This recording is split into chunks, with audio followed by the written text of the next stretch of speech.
बिस्मिल्लाहिर्रहमानिर्रहीम। इय्याका नअबुदु व इय्याका नस्तईन।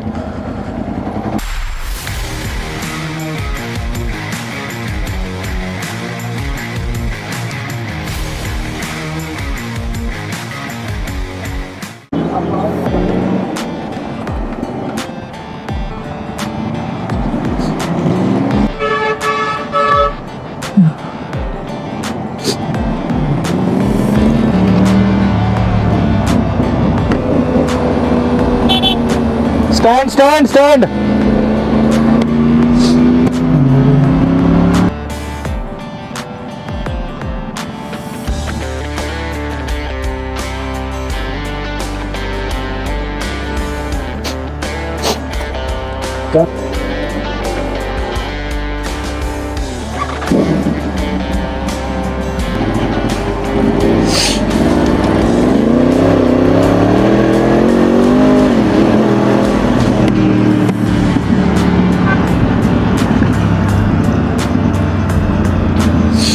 अभी ट्रैफिक है, अभी हम स्टैंडर्ड पे चलाऊंगा, सारे पैदल पर आके ड्राइव मोड ए पे कन्वर्ट करेंगे और थोड़े थ्रस्ट के मज़े लेंगे। इस टाइम पे करने में कोई फ़ायदा नहीं है। Traffic, bloody traffic. बैकग्राउंड में हेलमेट में आपके म्यूज़िक चल रहा हो, हाँ, ये तो मज़ा ही कुछ और आया था।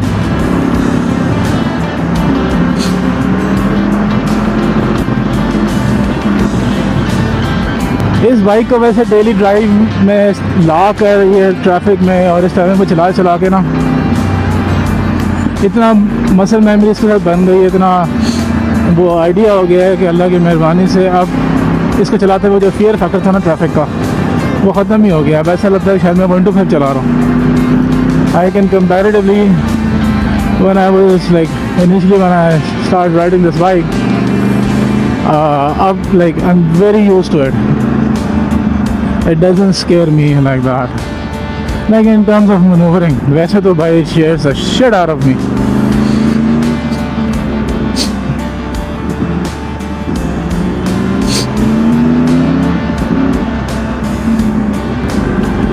अच्छा, एक बात इस R1 के मॉडल की बता दूँ, इस R1 मॉडल में आपके पास ABS नहीं होता, ठीक है।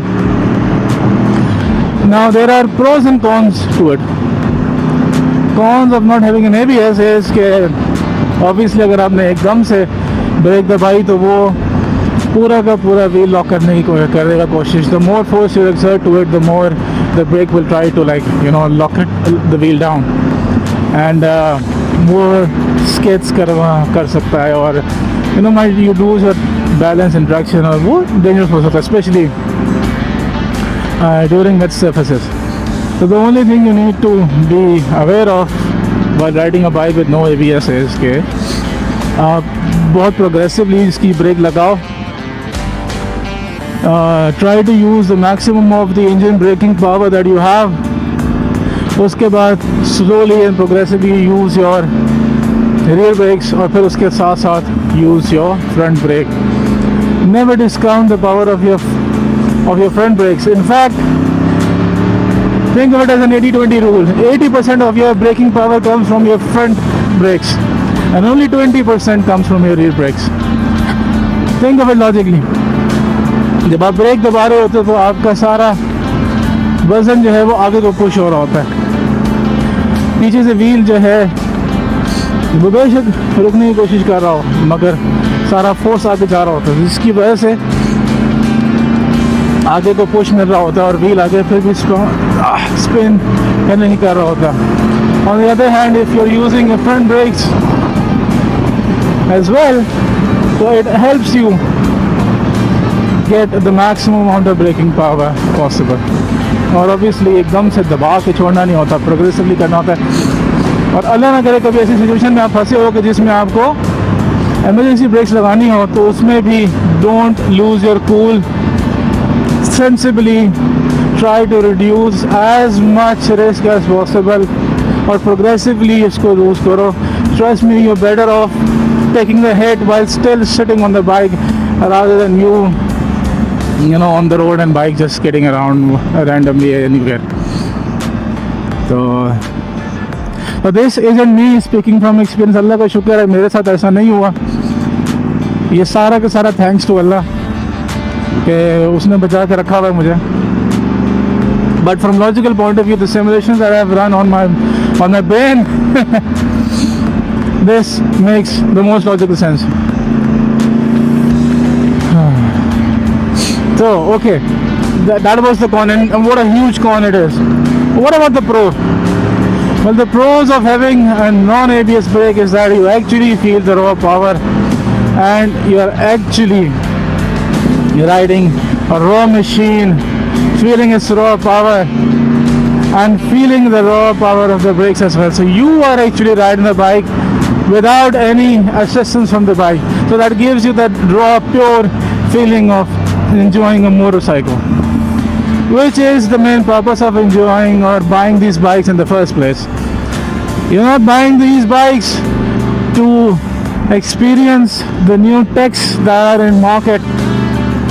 Rather, you want to have that feel of freedom, the feeling of being in control.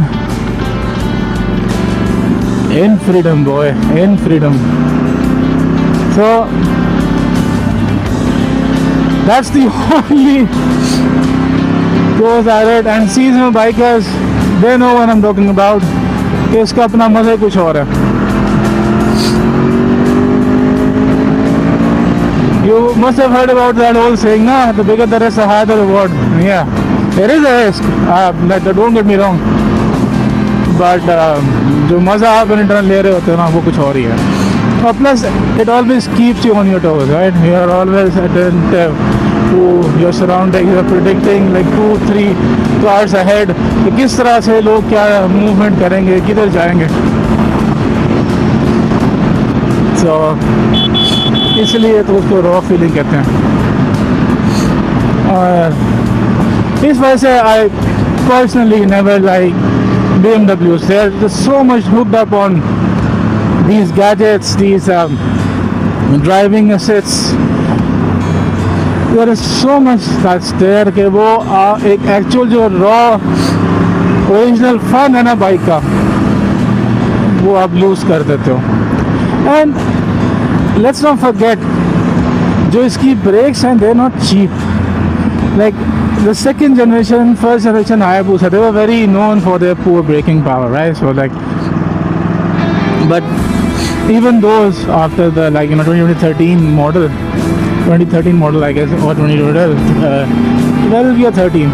Anyway, so in between these two years, they upgraded their brakes. Or since then, there have been a lot of advancements. So even in this generation of R1, which is the last generation which gives you the true power, the true raw feeling of being a biker. So the brakes on these things are nothing to scoff at. I mean, they're huge, they're monstrous. Oh yeah, एक vintage कोई chopper bike नजर आया. I don't know which one it is, but I do feel interested into knowing it. देखते हैं आगे जाके.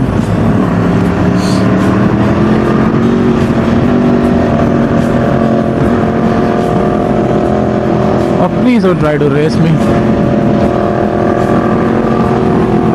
This is Magna. Okay, Magna.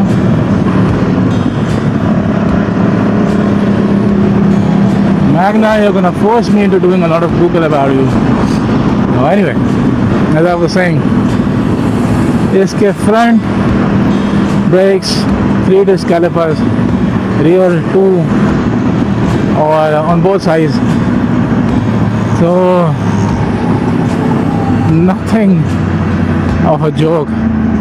They do give you a lot of braking power, like a lot of them.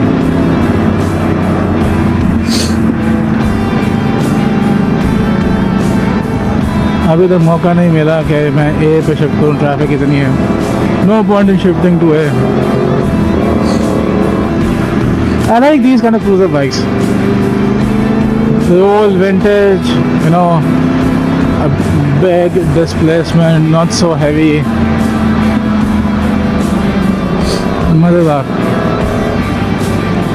I would love to get my hands on one of these and work on them, restore them to their glory, to their actual glory, right? And then ride them.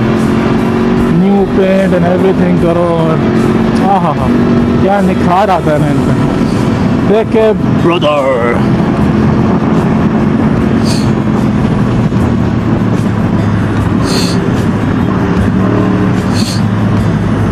हाँ जी, बातों बातों में हम आशरबा में तो चल कर आ गए. इस तरह की भी ट्रैफिक हो ना तो बाइक फिर भी चला पाता है बंदा. वो जो ट्रैफिक होती है ना रश आवाज़ में, ओए उसमें तो इस बेचारी के साथ जुल्म होता है. मियाँ.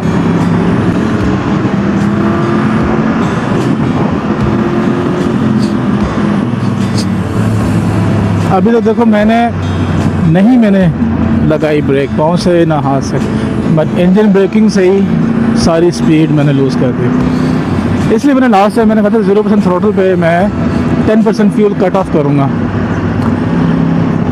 मीन्स के originally as per the ECU map जो फ्यूल इसको जा रहा है उससे 10% लेस जाएगा तो वो और ज़्यादा मुझे ब्रेकिंग पावर देगा. That is not for throughout the whole % of throttle opening. I haven't touched the compression ratio or any air-fuel ratio throughout the map. I only reduced the 0% throttling. That means that the moment I let go of the throttle, the injectors they won't stop completely. And yeah, there are some bikes जिनके injectors जो हैं वो totally stop कर देते हैं fuel देना. So I can do that. I can just cut off 100% fuel. I can do that. But उसका नुकसान ये होता है कि जैसे the moment you pull on the throttle, you get that abrupt power back on. So वो एक झटका लगता है, which I don't like. I like a little bit of progressiveness. So वो 10% से भी बड़ा मज़े का engine braking हो रहा है, but I still want to keep experimenting on. What I want to do is maybe test upward still 40%.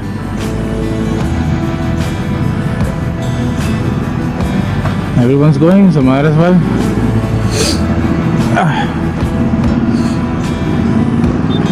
इस टाइम पे लंच पे जाने का फैसला ठीक था.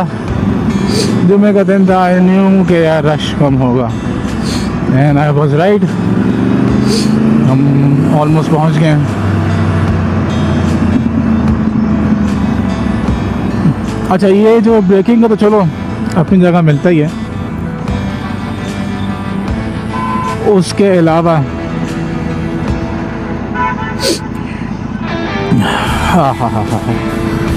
इंजन ब्रेकिंग तो मिलती है फुल कट ऑफ करके, मगर उसके साथ साथ वो जो जब आप छोड़ते हो ना तो वो फ्यूल की इनकन्सिस्टेंसी की वजह से पीछे बर्बर्स एंड क्रैकर्स और डिपेंडिंग ऑन कितना आपने फ्यूल कम किया तो वो स्पिट फायर्स भी आते हैं, बैक फायर्स जिसे कहते हैं. तो अभी फ्रीक्वेंसी ऑफ स्पिट फायर्स कम है मेरे, क्योंकि मैंने 10% यूज़ किया है. And I know if I keep reducing them तो ये इसकी फ्रीक्वेंसी बढ़ जाएगी. And I intend to do that just to have the flavour of it. इससे बाइक इतनी लीन नहीं चलेगी क्योंकि I am just doing that while I am letting go of the throttle. और हाँ, इवन व्हाइल ऑन आइडल को फर्क नहीं पड़ेगा क्योंकि आइडल पे के टेम्प्स RPM जो हैं वो 1500 RPM तक मैक्सिमम रहते हैं. तो मैंने वहाँ तक कुछ भी नहीं छेड़ा, वो वैसे का वैसे ही हैं.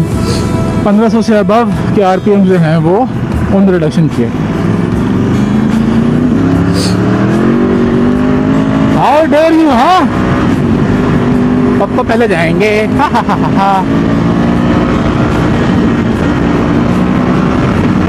ये तो अब मैं कोई ब्रेक नहीं लगा रहा.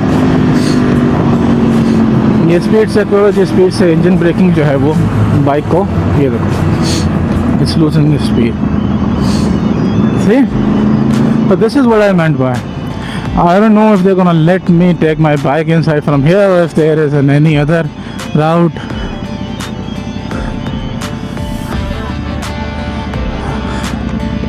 देखते हैं. एक सेकंड. हाँ अब बताएं। बाइक पार्किंग सर पीछे है, वहाँ पे बाइक पार्क करते हैं जहाँ जो आप किधर? ये पीछे 5 नंबर गेट के पास। अच्छा चलो ठीक है। ओके जी, बाइक वाले अपनी औकात में रहें, पीछे 5 नंबर पे जाएं। ओके जी, where is 5 number?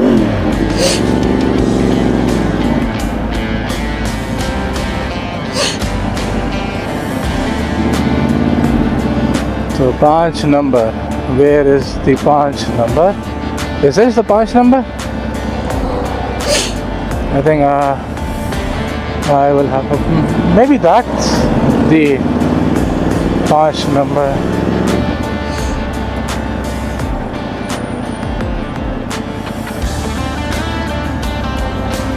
Looks like a parking space for PC.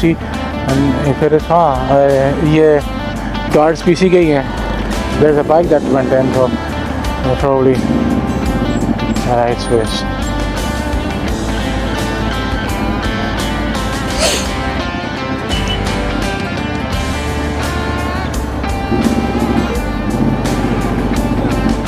PC यही ओहो मोवन पिक की पार्किंग, पीसी की पार्किंग इधर है. ओहो ओहो माय मिस्टेक. या वैसे मोवन पिक भी जाकर खा सकते हैं, उधर भी वैसे मौका अच्छा है, उधर भी अच्छी है, मगर नहीं मूड बना है पीसी का तो पीसी ही चलेंगे. हम नाराज़ हो गए मोवन पिक से, हमें उन्होंने जाने क्यों नहीं दिया. इससे भी पूछा भाई आगे तो ये भी कह रहे हैं वहाँ आगे बढ़ो भाई, आगे बढ़ो.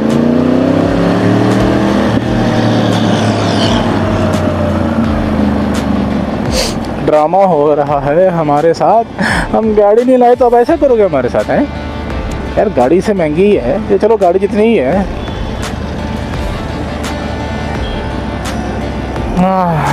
ओके तो नाउ वहाँ से घूम के वापस आना पड़ेगा इधर के लिए.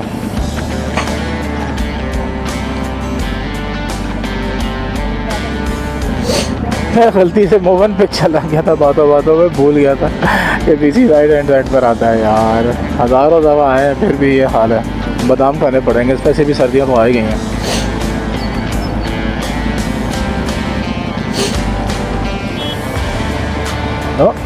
चल पड़ा फ़ैन.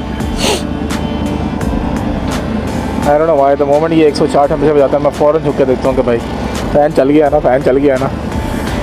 मेरे को तो रिस्क लेने का ही नहीं है. जहाँ ऊपर गया कि फ़ैन नहीं चल रहा, मैं फ़ोन बंद कर दूँगा.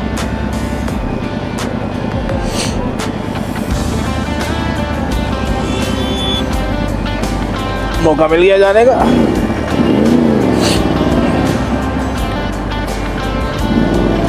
थोड़ी चलेगी, हवा मिलेगी, फ़ैन को भी सपोर्ट मिलेगी.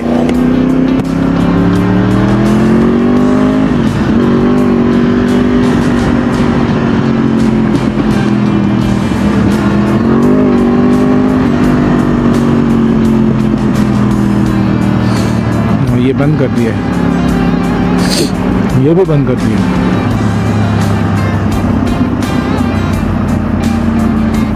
ये है, ये भी नहीं है.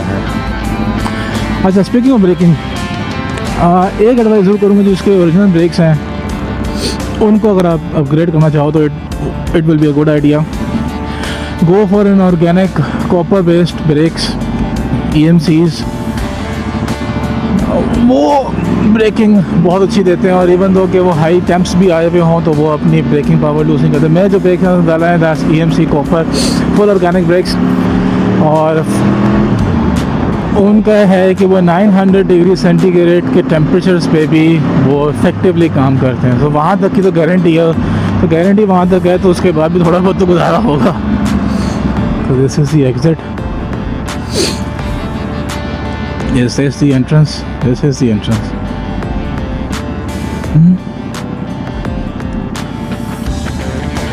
अरे यार किधर है यार? वाह सलाम ख्वार हो रहा हूँ. किधर है? गेट छोड़ो, दूसरा वाला गेट पे जाओ, वहाँ पे बाइक पार्किंग लगा दो.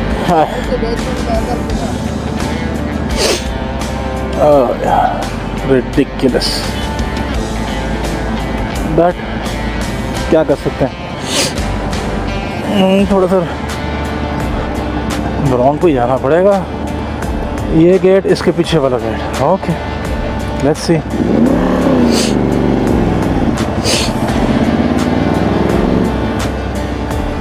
जी ये गेट है. तो पार्किंग आ गया.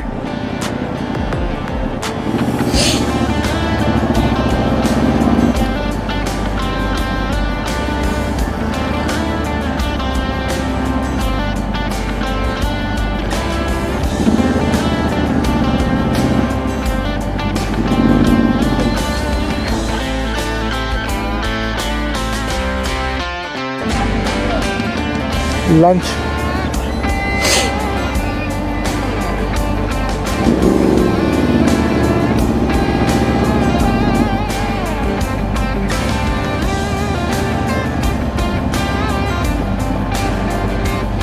उनका सादा लंच करने आया था, अपने को भगा ही ना दे.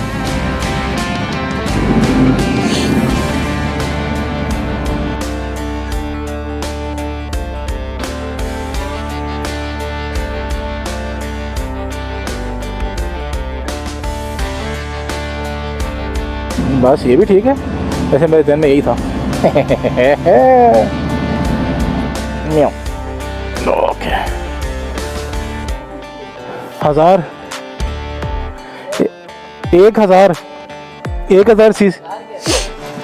सीसी नहीं 1000 सीसी है और 200 हॉर्स पावर. भारी बहुत है ना, तकरीबन 300 किलो है इसका वजन. करके देखो, चला के देखो.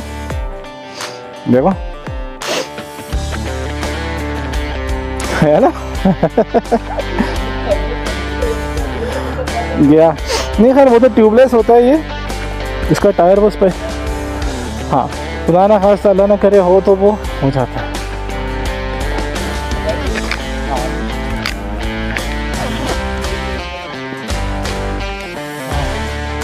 तो गाइस हम पहुंच गए हैं बीसी के अंदर. ये पार्किंग एरिया है बेसमेंट में. फॉर सम रीज़न उस एंट्रेंस से आप बाइक नहीं ला सकते. आपको ये बैक पे अलग है, यहाँ से लानी है. वो दूर से अकेली अपनी नज़र आ रही है अलग. और यहाँ से लेफ्ट है शायद. यस, डोंट टेल मी सीढ़ियाँ हैं. My God. आ रहा है.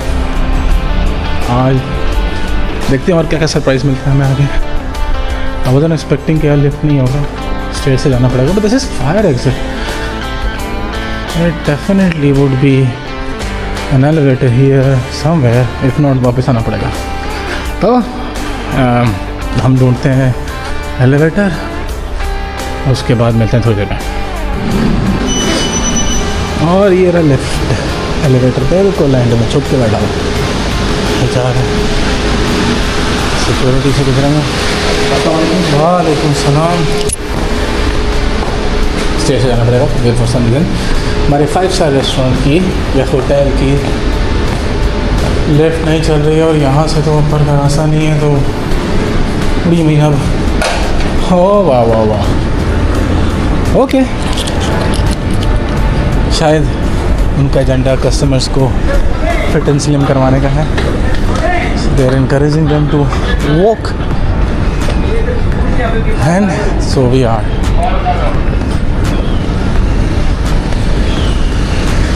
खाना खाने से पहले थोड़ी सी वॉक हो रही है.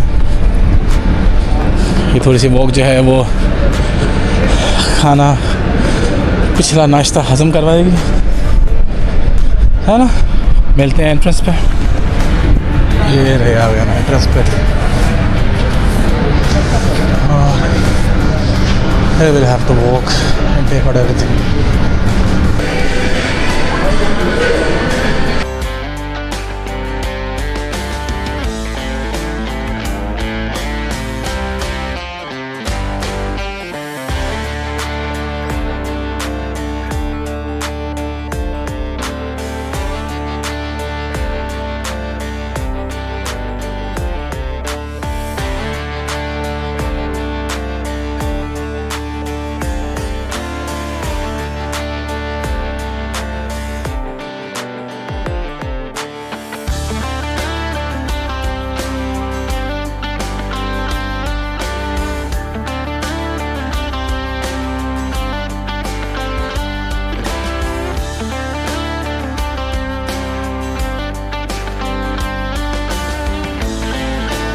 ये वो सेक्शन है जिस पर मैं नहीं जा सकता।